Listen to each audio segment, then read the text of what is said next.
anything today. Yes, I'm Kevin Bedgood. I've been wood turner for more than 20 years now. I'm the U.S. National Educator for Robert Sorby Tools. We are based out of Sheffield, England. We've been in business right around 200 years now, so we're kind of getting used to the market a little bit. We are the #1 supplier of wood turning tools on the planet. Everything we make is made in Sheffield, England. Today I'm going to be working with, obviously Robert Sorby Tools, but going to be making a small lidded box and going through the process on it. If you have questions as we go through, please ask, raise your hand. I'm certainly happy to go over that. All right, so in this chunk of wood here is a box. And all we got to do is remove the wood that isn't the box. It's really that simple. Okay? Now, how this starts off, my box is in this piece of wood like this. So the lid is going to be up here at the top, the base down here in the bottom. Okay? That way our grain can line up when it is finished. All right? Which is a very handy thing. Wood tends to warp over time. If you line up the grain as you make this and fit it properly, then the top and the bottom should warp comparably over time, and it'll still fit when the grain is lined up, which is how you want it to look anyways. Okay? So, we're going to start off here. I've already got a tenon on one end. I need to put a tenon on the other end of this. Now, people always ask, how do you know when you're going fast enough? Usually, when the people in the front row back up, then I know I'm going quick enough on the lathe. Okay? I always wear a face shield when I turn. This particular one is mesh. I usually only wear this when I teach and demonstrate so I can still talk to people. When I am in my shop, I will wear a full face shield. I mean, I can't risk all this handsomeness without a face shield. So you really need to wear one. Definitely, if you're turning, wear one. Okay? So just put a tenon down on this end also. Okay. 2400 right now. I'll speed up a little bit in a little while. Now, first thing I'm going to do, I'm going to separate my lid from the base. You can mark it off. At this point in my life, I've made a couple of wooden boxes, so I tend to just eyeball where I'm going to put it.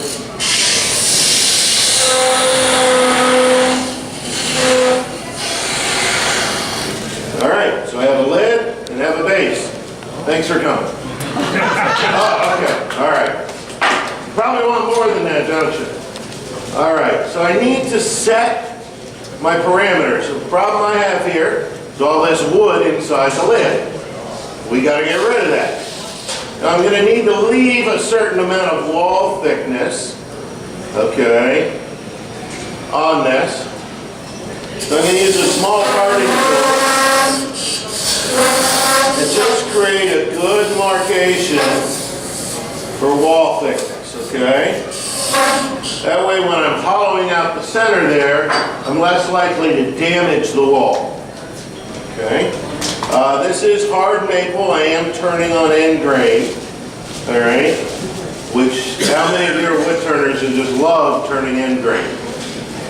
Yeah, nobody. I know. Okay. You tell me, oh, I hate it. It's hard. You can't get nice shavings.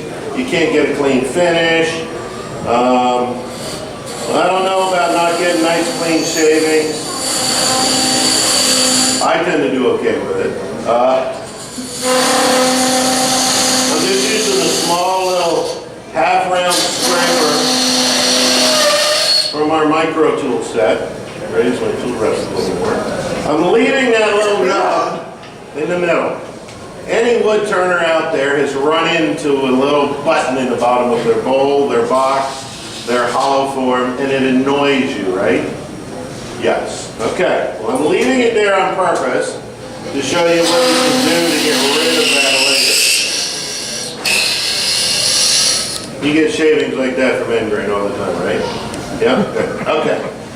so on this I can come in from the side and slowly work that out and just pop the ends off slowly. Nice clean pass to try and make that a little nicer. Now, I want to cut a dovetail back on the edge over here. Cut in and cut back. I hate jam chucks. Anybody that knows about wood turning, you take waste wood, you turn something to the right size, and you jam your piece on it so you can flip it over. It's really an annoying way to do things. I use the chuck. I will reverse this onto the chuck later to do the exterior. Okay? But for right now, I cut that dovetail so it's available later. Now, long ago, I knew this grumpy old wood turner. Of course, I guess that's really repeating myself. Darn all old wood turners grumpy. But he told me, he says, the more you decorate where people don't normally see it, the more you can charge for it. Made sense to me as a guy who wanted to get into wood turning and, you know, hopefully feed my dog. So in the lid here, I'm going to take my little spiraling tool, and I'm just going to cut a little spiral. It's going to be hard to see, I think, but we'll see if you can see that starburst sort of pattern. Can you see that or not? Okay. Well, trust me, it's amazing. Okay, it's just stunning. All right, can you see it now? Yeah. Is it amazing? It's amazing. See? Ooh, ah! Opa! All right, and by the way, if you haven't figured it out, sarcasm is offered in this seminar at no additional cost. Okay. So the inside of my lid is done. I would have sanded and applied my finish to the inside of it prior to taking it off. Okay. So it'll fit on there. Okay. First thing I need to do now that I've attached the base is I'm going to fit the lid. All right. Now, the fit of the lid is an interesting thing. Wood turners get together and they talk about lidded containers and how what they like is when you open it that it goes and you hear that little pop, and that means you've really done a good job at getting a good snug fit on the lid. You know who cares about that nice snug fit on the lid? Other wood turners. That's it. Nobody else. Okay? I've worked the art and craft show circuit. I sell the vast majority of my work, okay? I've never had somebody come into one of my booths or an art gallery and go, gosh, I wish that lid was more snug. No, they want to lift the lid, they want to reach in, take out whatever's out, put the lid back on. They don't want to pick it up and go. So if you're making it for wood turners, you want to make it nice and snug. If you're making it for anyone else on the planet, you want to make it a little looser, okay? Now, while we're making it, snug is a decent thing. Let's find my little parting tool. Okay. So I'm going to start with putting a little tenon on here. And this tenon is not parallel to the rest. It is tapered in. Okay? Because as I try to fit this, if it's tapered, I just get the top edge to fit, and then I can swing the rest of it in. Whereas if I did it perpendicular, it's just straight. Okay? It's too big, it's too big, it's too big, crap, it's too small. You have no variance in between. So I want a little bit of taper to it. Good. Good. That's pretty good. I like it so it won't fall off as it falls off. If it's a hair loose, you can always put a piece of paper towel on that. That'll help I'll keep it in place. All right, I'm going to line up my grain on this. Okay, bring my tailstock up. And the tailstock is here just to make sure the lid stays in place. All right, and I'm going to do my basic external shaping at this point. Now the groove here, it vibrates a little. Okay. If you can't hide it, feature it. Okay? You're never going to get a perfectly matched seam. So you don't leave it that way. I want to actually put a little groove there that's going to feature it. It's going to show off that that's where the seam is. Okay? You can start shaping the exterior up here.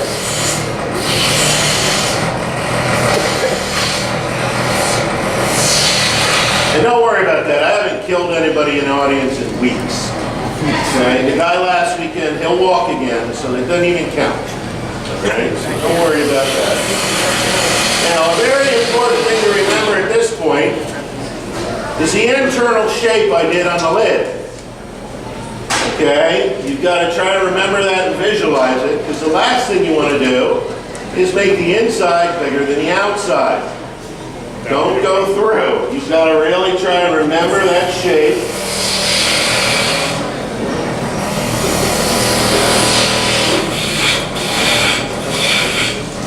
Cut that down. I'm going to do very little work right here at the seam. That's where my wood is the thinnest. Because of the tenon and the lid, I want to make sure that I do as little there as possible, because that's where I don't want it to break. Not that I want it to break anywhere else, by the way.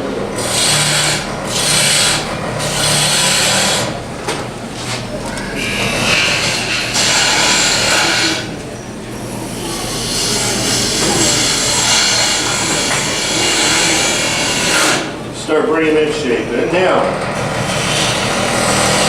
handy safety tip, never hit the spinning metal stuff. That's bad. In the good, bad column, that definitely goes in the bad column. I don't want to do that.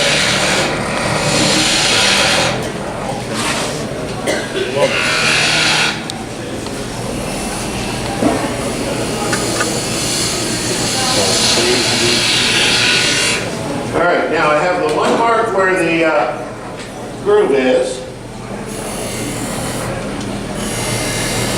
I now add another couple of marks.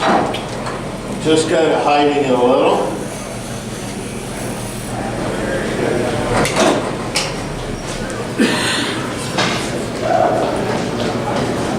Now I can take the lid off, start working exclusively with the base here.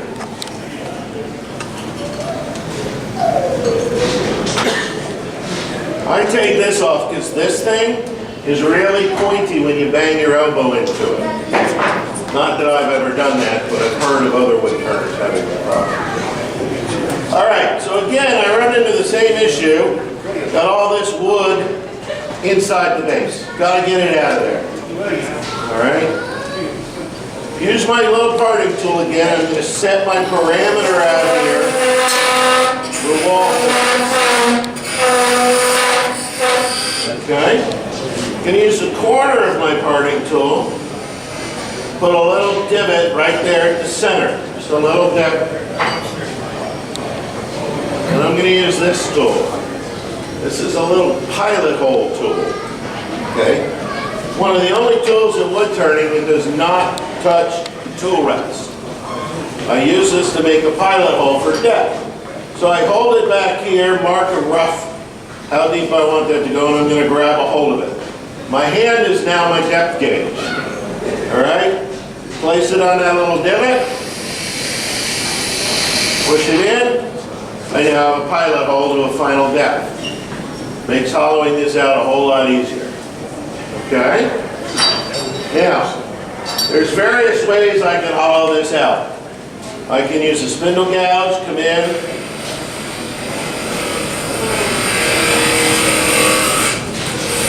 pull out. Okay? I like to use a hollowing tool. Bring this back a little bit. Bring it up. I want a slight downward angle to come in and contact that center. Again, I'm dealing with end grade.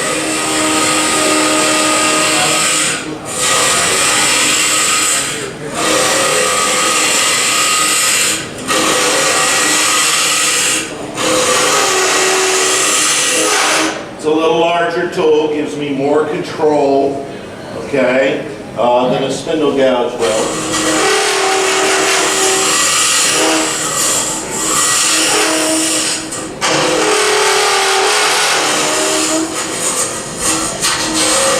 Should I have mentioned that wood turning can be loud, make annoying noises?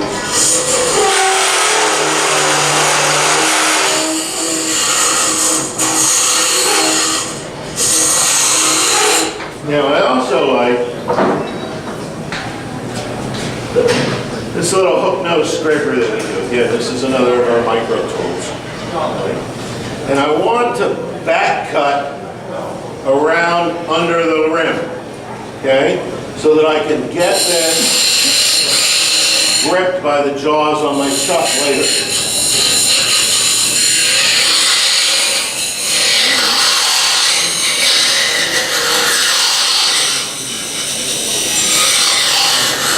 It also helps reduce the weight.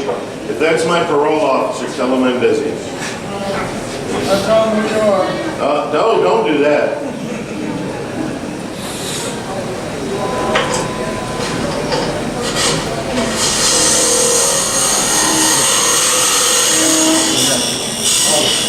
Let's do a final smooth pass. Okay. Now I can't really get my spiraling tool in there. Okay. But I do still want to decorate inside. So I'm going to use my skew chisel. And I'm actually just going to use the tip. Come in, put a few concentric lines on the bottom inside. Okay.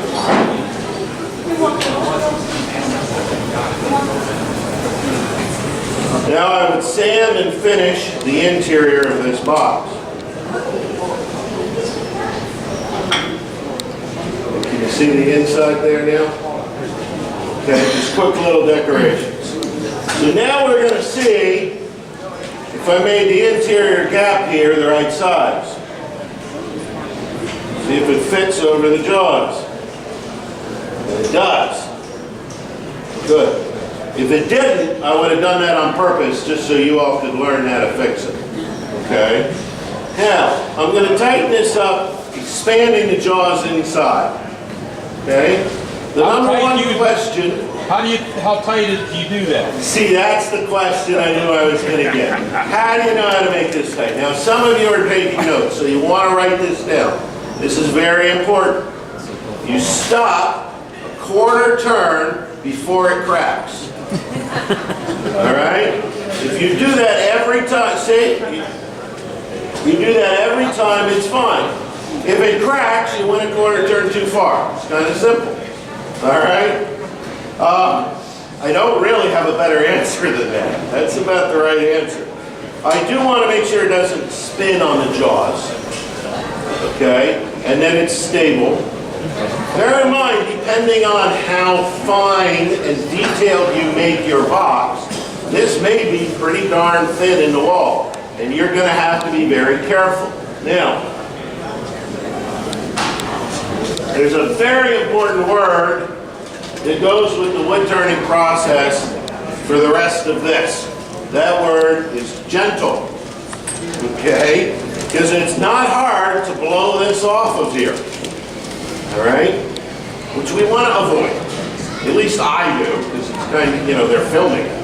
Come on, let's be real. I want to make this work. But I've got all this stuff down here I've got to get rid of. All right? Now I'm going to kick my speed up a little bit here. Because, well, I'm crazy. But I'm going to run about 2,900. And I'm going to slowly just start to nibble away on this.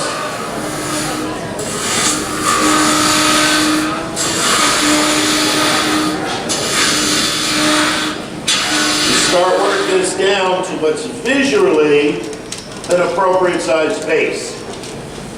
Okay? If it's too big, it's too clunky. If it's too small, it falls over. When they fall over, they break. Gotta remember the internal shape that I did.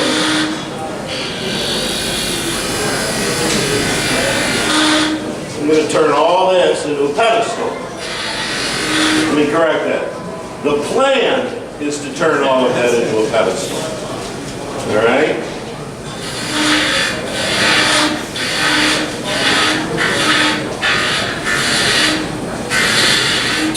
Now, on the very base down here,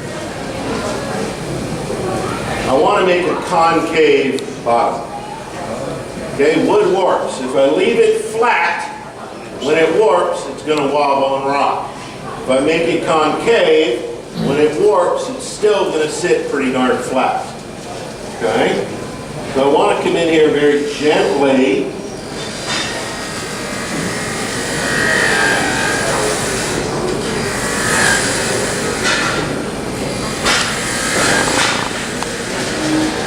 Got a concave to it. It doesn't have to be dramatically either. Okay? Now,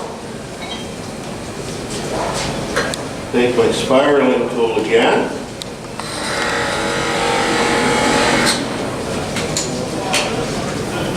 I don't know if you can see that. If not, I'll show it to you in a second. Ornament the bottom because I want to charge more for it. All right.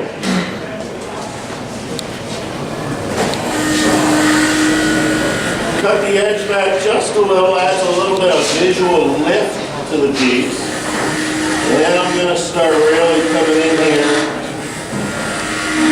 to work on the pedestal. And I want to work back towards the chuck. Because if I get it up here nice and thin, and then try to do stuff down here, well, it just flies off.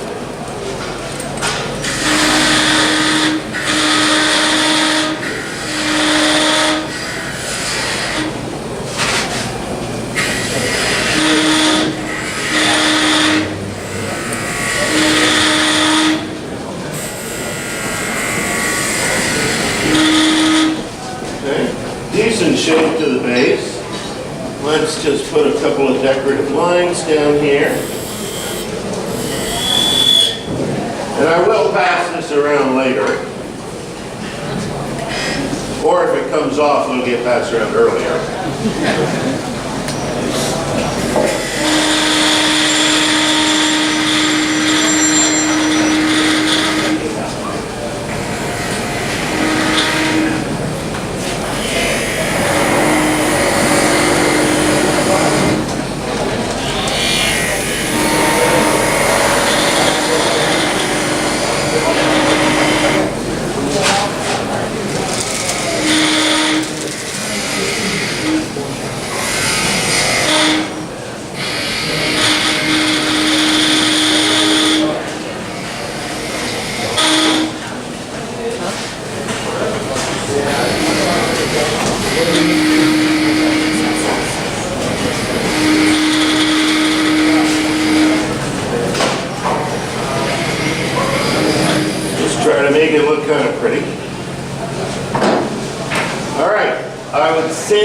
Finish the exterior.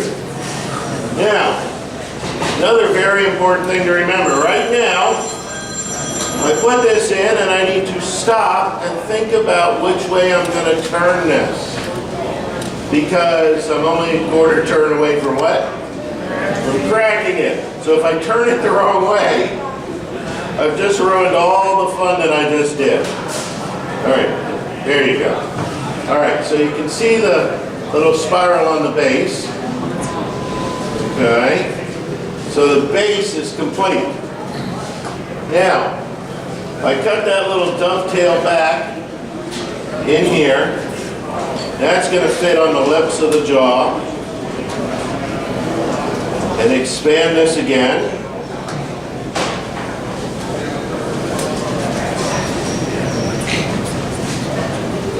Okay.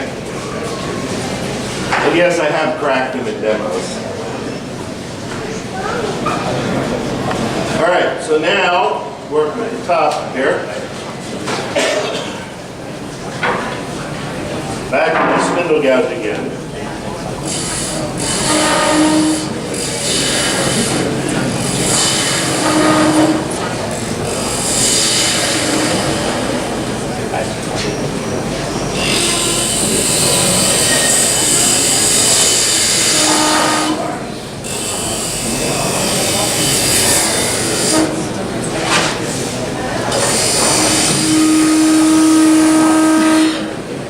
Put a little button lid on it there.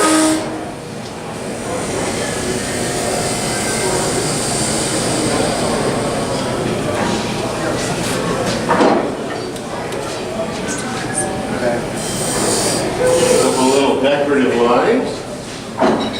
Back to my spiral cutter.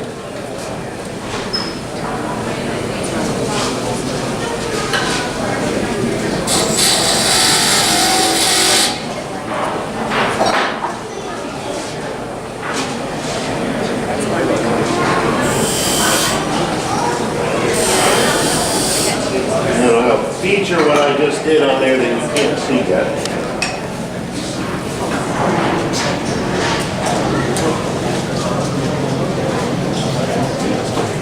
But if you see the lid there, a little bit of a starburst pattern to it. You see the grain lines up, and let's pass that around. All right, any questions? Or I should say, what questions do you have? Yes?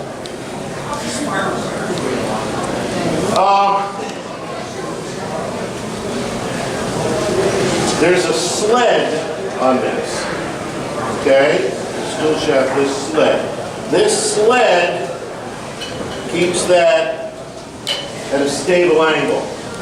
This rotates when it is contacted on the wood. So when it rotates, depending on the speed of the wood, it'll cut a pattern. Now, it's called a spiral cutter, but what I did technically are not spirals, okay? It will cut a spiral on an item that is a consistent diameter, okay?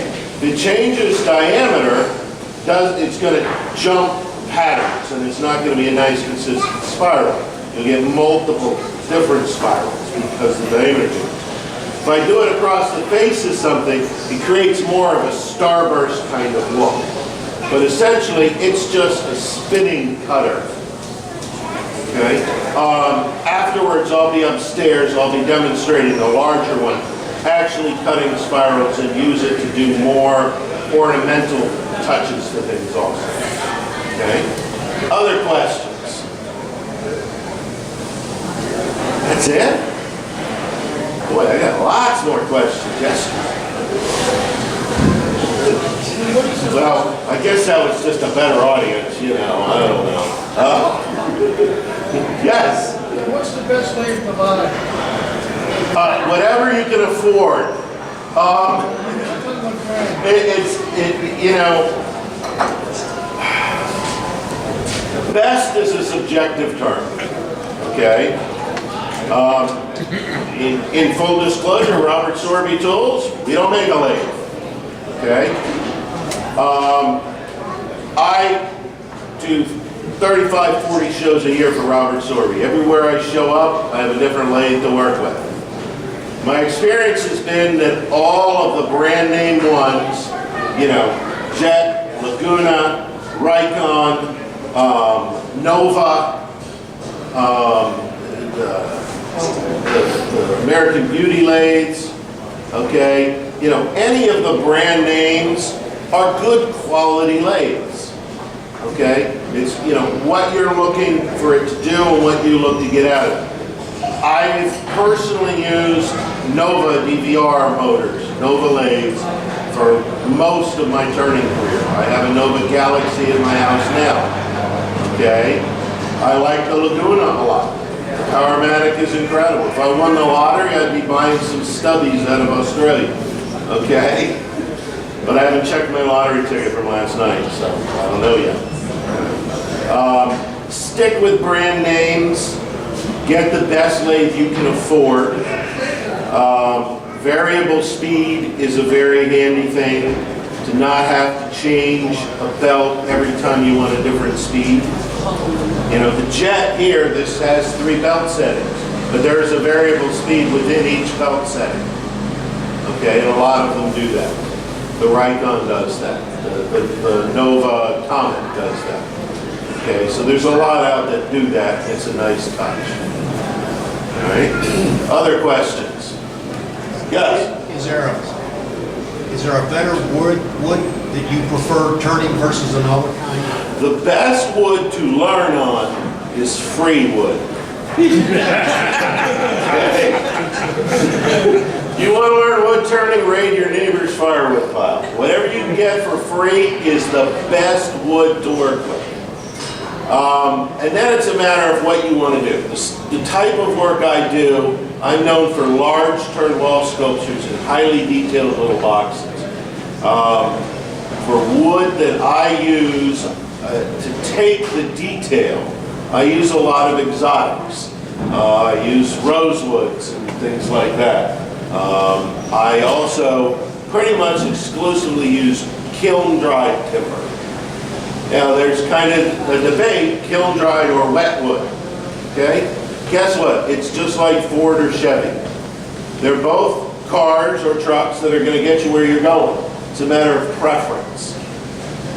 I have friends that only turn wet wood. They can do just about everything that I can do with dry wood, and vice versa.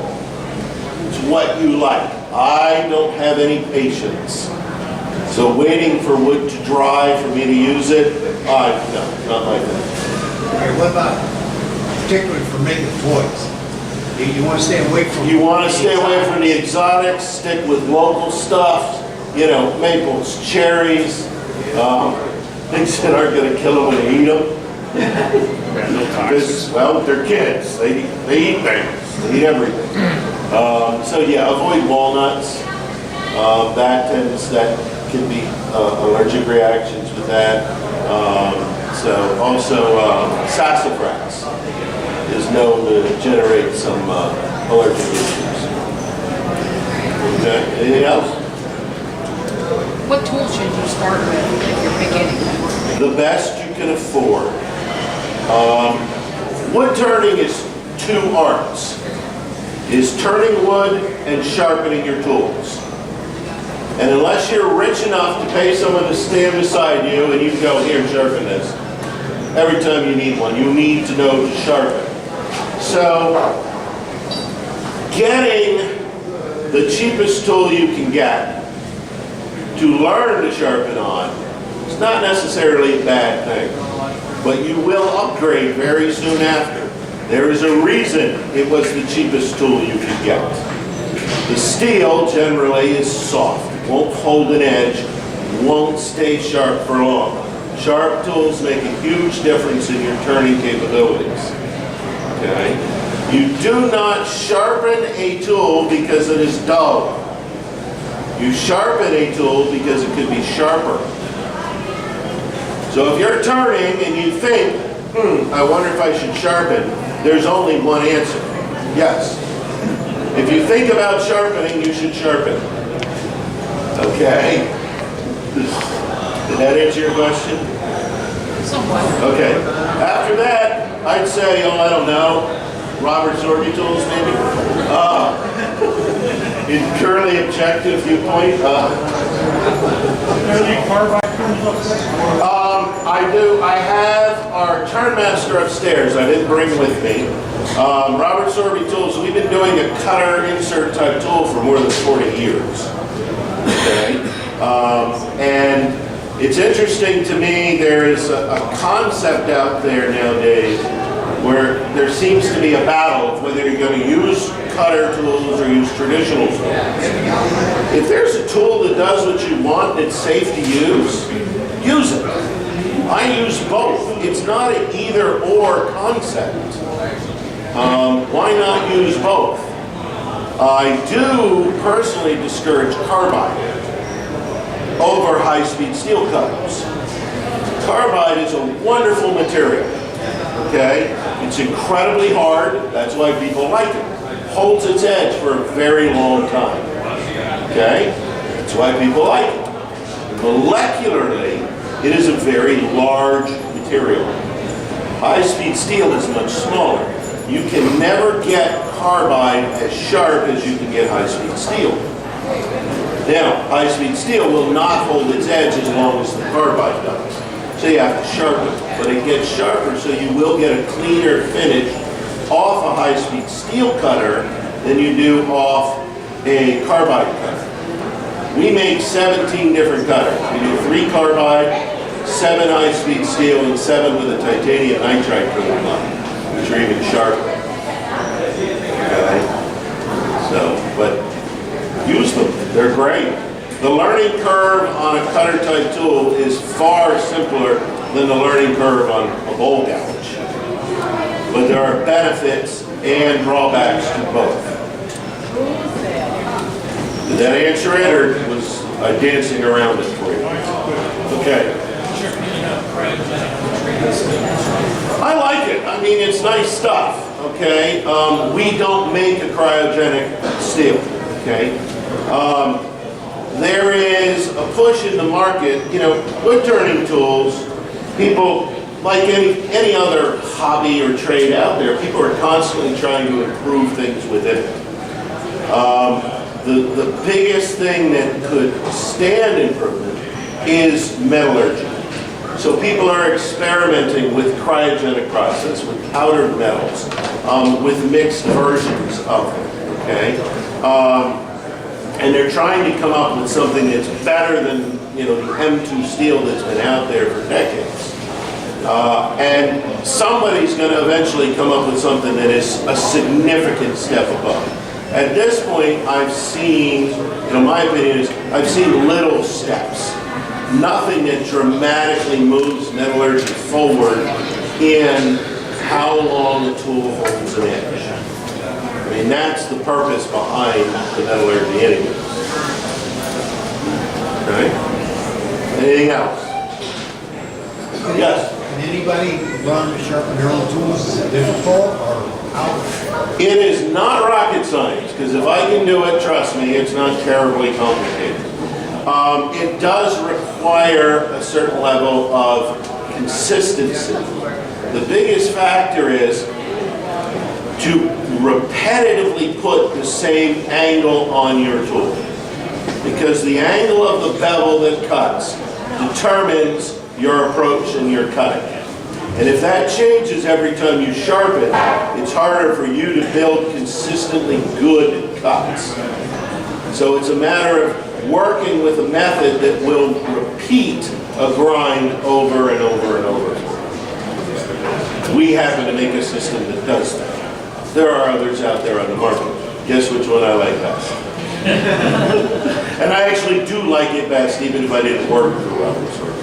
The ProEd system is really, really nice. All right? Okay, I'll be upstairs if there's more questions. I'll be the guy with lots of sawdust around, believe it or not. And other than that, thank you.